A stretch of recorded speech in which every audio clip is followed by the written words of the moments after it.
Boomers tried to evict me from the family home, but I bought it at auction. I never thought I'd be fighting my own family for the walls that housed my childhood. The eviction notice came on a Tuesday in late October, the paper crisp and official under my fingers, words blurring as I read them over and over. My Uncle David, my father's older brother and executor of my grandmother's estate, had decided it was time to liquidate assets, meaning the two-story Craftsman in Portland where I'd grown up, where I still lived, paying rent dutifully each month to the family trust. The autumn wind rustled through the maple trees outside, sending orange and red leaves spiraling down onto the porch where I stood frozen. 3 generations of my family had lived in this house. My father had died here 2 years ago, my grandmother 5 years before that. And now, at 32, I was being told I had 60 days to vacate, just in time for Christmas. Inside, the house creaked with familiar sounds, the uneven floorboard in the hallway that always announced visitors, the radiator's gentle hiss as it warmed the living room where I'd spent countless nights reading under my father's old lamp, the kitchen with its outdated cabinets that my grandmother had hand-painted in the 70s. This wasn't just a property on a balance sheet. This was home. I called my uncle immediately. "It's nothing personal, Alex," he said, his voice carrying that practiced neutrality he'd perfected in 40 years of corporate sales. "Your cousins need their inheritance, and frankly, so do I. The real estate market is hot right now. We'd be fools not to capitalize." "I've been paying rent," I argued, my voice rising despite my efforts to stay calm. "I've maintained the place. I've replaced the water heater, fixed the roof. And we appreciate that," he cut in smoothly. "But the decision's been made. The house goes to auction next month." After we hung up, I wandered through each room, touching door frames and window sills, remembering the pencil marks on the kitchen wall tracking my height through elementary school, the dent in the living room wall from when Dad and I had tried to move the couch ourselves, the garden out back where Grandma had taught me the names of every plant, her hands gentle as she showed me how to tell when tomatoes were perfectly ripe. I couldn't just let it go, not without a fight. That night, I called my best friend Layla, who'd recently passed the bar exam. "They can't just evict you without cause if you've been paying rent," she said after I explained the situation. "Even if they own the property, there are tenant rights." "But it's family," I sighed, staring up at the ceiling from my childhood bed. "Do I really want to take them to court?" "The question is," Layla replied, "how badly do you want to keep your home?" I looked around at the faded blue walls of my room, at the window seat where I'd spent rainy afternoons watching the neighborhood, at the doorway where my father had stood each night to wish me sweet dreams. "More than anything," I answered. The next morning, I called in sick to my job at the architectural firm and started digging through the boxes in the attic. If I was going to fight, I needed ammunition, rental agreements, property tax records, anything that could strengthen my position. The attic air was thick with dust and memories, cardboard boxes labeled in my grandmother's elegant script, others in my father's hasty scrawl. I found what I was looking for in an old filing cabinet, a folder labeled House Documents. Inside were property deeds, insurance papers, and correspondence dating back decades. What caught my eye was a handwritten letter from my grandmother to my father, dated just months before her death. "I want you to know, James, that it's always been my intention for Alex to have the house after we're both gone. It's where the heart of our family lives. The trust arrangement with David is just a formality for tax purposes." My hands trembled. This wasn't a legally binding document, but it confirmed what I'd always believed, that my grandmother had wanted me to have the house. I kept searching and found the trust documents establishing my uncle as executor, but with specific language about maintaining the property within the family and considering the wishes of the settler.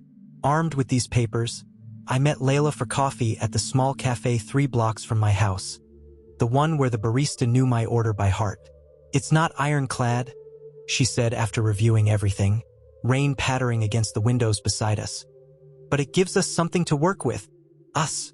You think I'm going to let you face those boomers alone?" She smiled, pushing her glasses up.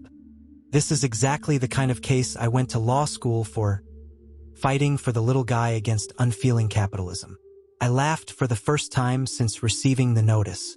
I'm hardly a charity case. No, she agreed. But you are fighting for something that matters. Not just property, but heritage.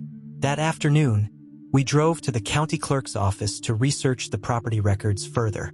The building was an imposing structure of concrete and glass, filled with the echoing sounds of bureaucracy. Phones ringing, keyboards clicking, the occasional frustrated sigh. As I scrolled through microfiche records, I discovered something unexpected. The house had nearly been lost once before, in the late 80s during a recession. My grandmother had taken out a second mortgage to help my father through college. They'd almost foreclosed, but somehow the family had kept the property. I dug deeper and found records of a partial sale. My grandmother had sold a small portion of the land, the undeveloped lot behind the house, to keep the main property. The buyer's name made me freeze. David Brooks. My uncle. Layla? I called quietly. I think I found something. She leaned over my shoulder, her perfume momentarily cutting through the musty smell of old papers. Your uncle already owns part of the property? Apparently, and look at the sale price. I pointed to the figure, remarkably low even for the 80s. That's not market value, she murmured. Not even close.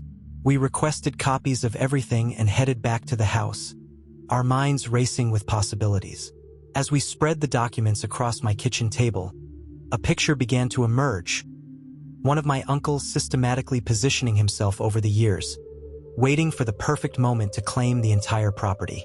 He's planning to develop it, I realized, remembering his connection to a local real estate development firm. That's why he's in such a hurry to auction it off. The whole block is gentrifying. The sunlight faded outside as we worked, the house growing shadowy around us. I switched on lamps, the warm light making the old kitchen feel like a war room. You know what this means, don't you? Layla said finally, leaning back in her chair. We need to follow the money. The auction was scheduled for December 15th, giving me just over a month to act. After our discovery at the county clerk's office, Layla helped me file a formal objection to the sale with the probate court, citing my grandmother's written intentions and questioning the handling of the trust. This will buy us time, she explained as we submitted the paperwork. But not much. We need a two-pronged approach, legal challenges to slow things down, and a practical plan to keep you in the house. I nodded, watching the court clerk stamp our documents. What kind of practical plan? She lowered her voice. Have you considered buying it yourself? The idea seemed ludicrous at first. On my architect's salary, there was no way I could compete with developers or investment groups. But as we walked back to my car through the courthouse parking lot, the winter sun week overhead, the seed of an idea took root.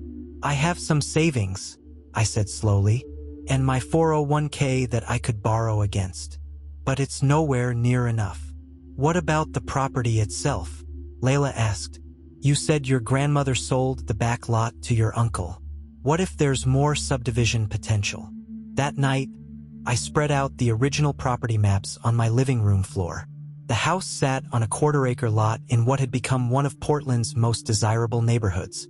The zoning had changed over the years to allow for higher density development. Exactly why my uncle was so eager to sell. I called Miguel, a fellow architect at my firm who specialized in urban infill projects. If you could subdivide again, he said after I explained the situation, you could potentially create 2 additional lots while keeping the original house. In this market, those vacant lots alone would be worth almost as much as the house. The next day, I met with a loan officer at my bank. Sarah had helped me with my student loan refinancing years ago and remembered me. It's a creative approach, she admitted after I laid out my plan, using the potential subdivision as collateral for the purchase. But it's risky. You'd be leveraged to the hilt. It's my home, I said simply. I have to try. She nodded, understanding in her eyes. Let me see what I can do. While Sarah worked on financing options, I confronted my uncle directly. I arranged to meet him at his office downtown, a sleek space with views of the river and mountains beyond. I'm not backing down, I told him, sitting across from his imposing desk. The house should stay in the family with me. He leaned back in his leather chair, studying me with new interest. You can't stop the auction, Alex. It's already in motion. Then I'll bid, I replied, holding his gaze. For a moment, surprise flickered across his face before he laughed. With what money? Don't be ridiculous. Grandmother wanted me to have the house. Dad wanted me to have it too. Sentimentality doesn't pay bills, he said dismissively. Your cousins need their inheritance. I'm doing my fiduciary duty. By selling off family history to the highest bidder? His expression hardened. Business is business, Alex. You should have learned that by now. As I left his office, the winter rain started falling, drops sliding down my coat as I walked the 15 blocks back home, passing holiday decorations and shoppers bustling between stores. I needed time to think, to feel the city around me, the city where my family had put down roots 3 generations ago. By the time I reached my street, I had a clearer vision. This wasn't just about keeping my home anymore. It was about honoring the past while creating a future that my grandmother and father would have been proud of. The next 3 weeks were a blur of activity. Sarah came through with preliminary approval for a loan, contingent on an appraisal confirming the subdivision potential. Miguel helped me draw up conceptual plans for how the property could be developed while preserving the original house.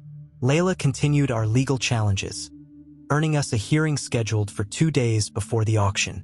Meanwhile, I reached out to my cousins directly, something I realized I should have done immediately. To my surprise, my cousin Rachel was sympathetic. I had no idea you were so attached to the place, she said when we met for coffee.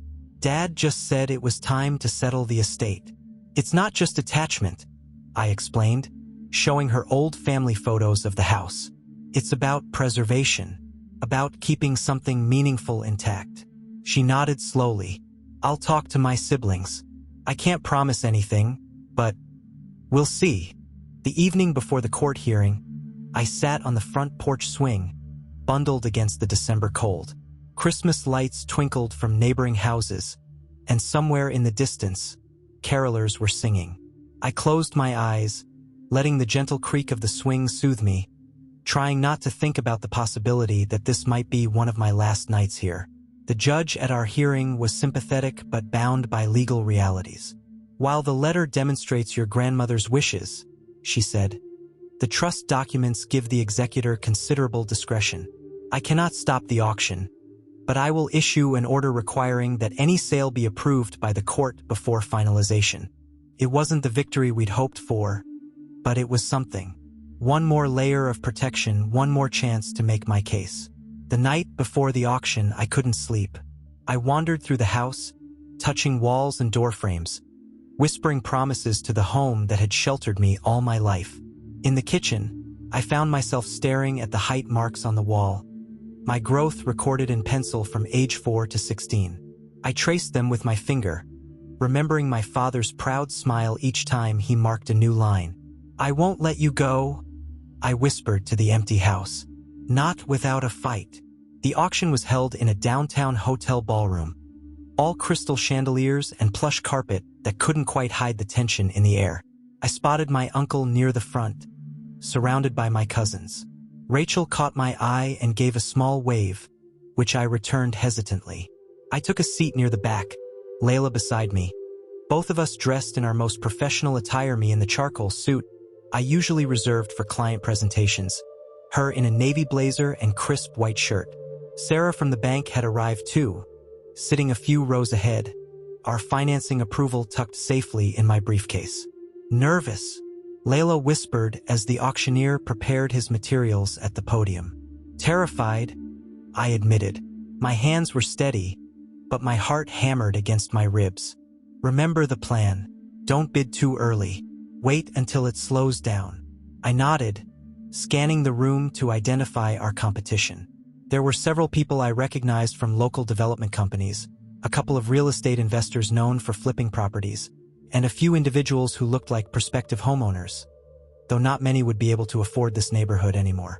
The auctioneer, a tall man with a resonant voice, called the room to order.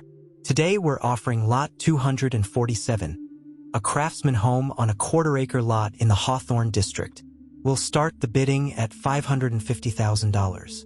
The bidding began briskly, jumping quickly to $600,000, then $650,000. I sat silently, watching the numbers climb, feeling each increase like a physical blow.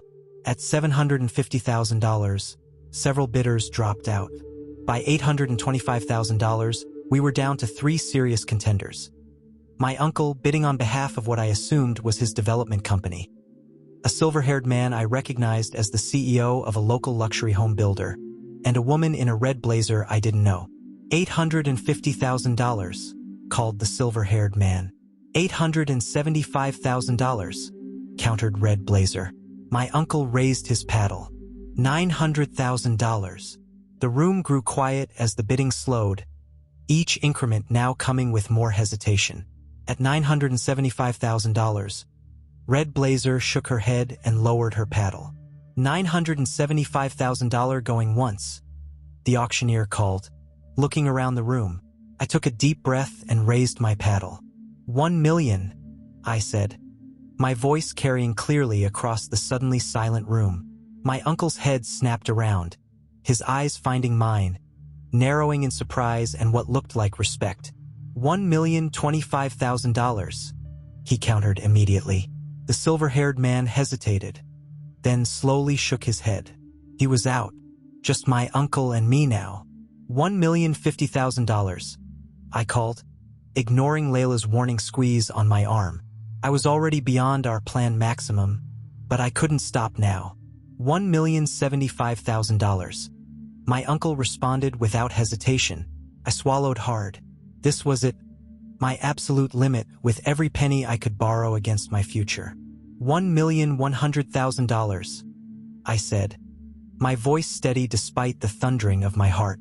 The room was completely silent now, all eyes moving between my uncle and me. He stared at me for a long moment, calculation evident in his expression. Then, to my utter shock, he slowly lowered his paddle. $1,100,000 going once, the auctioneer called. Going twice. My uncle stood up. I'd like to speak with my nephew before this concludes. A murmur ran through the crowd as my uncle strode toward me, his expression unreadable. He gestured toward a quiet corner of the room, and I followed, legs unsteady. "Where did you get the money?" he asked bluntly when we were alone. "I mortgaged my future," I answered honestly. "The bank approved financing based on subdivision potential." His eyebrows rose. "The same plan I had, except I'm keeping the house. I'll develop the extra lots to pay for it, but the house stays standing in the family." For a long moment he studied me with new eyes. Then he nodded slowly. "Your father would be proud of you. You outmaneuvered me." "This isn't about winning," I said. "It's about preserving what matters." "Maybe." The hint of a smile touched his lips. "Tell you what, I'll drop my bid on one condition. You sell me one of those subdivided lots at market rate. I still get my development opportunity, just scaled back." I hesitated, then extended my hand. "Deal." We returned to the auction floor, where my uncle announced he was withdrawing his bid. Rachel was beaming from her seat, giving me a thumbs up. $1,100,000 going once, going twice. Sold. The auctioneer's gavel came down with a crack that echoed through the ballroom. As I signed the preliminary paperwork, a strange calm settled over me. I had done it. I had saved my home. The cost had been enormous, my financial future leveraged to its limits. But standing there, accepting congratulations from Layla and Sarah, I knew it had been worth it. That evening, I returned to the house, my house now, legally and completely. I climbed the porch steps slowly, key in hand, though I hardly needed it after all these years. Inside, the familiar creaks and sighs of the old woodwork greeted me. I walked through each room, touching doorframes and windowsills, but this time not in goodbye. In the kitchen, I traced the height marks on the wall one more time, then picked up a pencil. At the bottom of the wall, I drew a small line and wrote next to it, "New beginning, December 15th. Outside, snow had begun to fall, the first of the season, dusting the maple trees and the porch swing with white. I stood at the living room window watching it accumulate on the lawn where, come spring, I would need to make difficult decisions about development and change. But for tonight, in the warm glow of my father's old lamp, surrounded by the walls that had witnessed 3 generations of my family's life, I was simply home.